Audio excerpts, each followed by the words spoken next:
Hi everyone, today I will be presenting Princeton Satellite Systems' new space wargame, AstroTactics. So this wargame is designed to explore how the emerging military and commercial space technologies change our conventional tactical, operational, and strategic thinking. So let's open the box.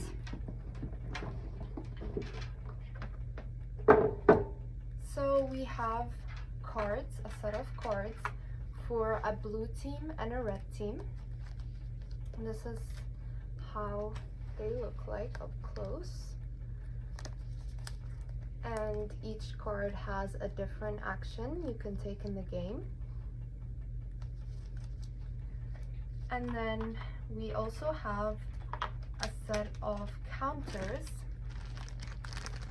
also one for each team, so red and blue teams.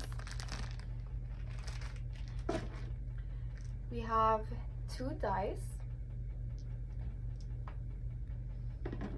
and we have blocks, and these are explained in this user manual. So this user manual shows you in full detail the game rules and how to win. And then finally we have our board.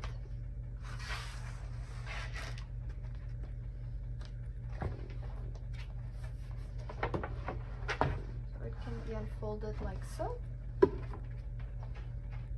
You have your influence meter, and this increases your points, and then you have your debris meter, which reduces your points. This is all explained in the manual. And yeah, this is the map. And thank you so much for watching.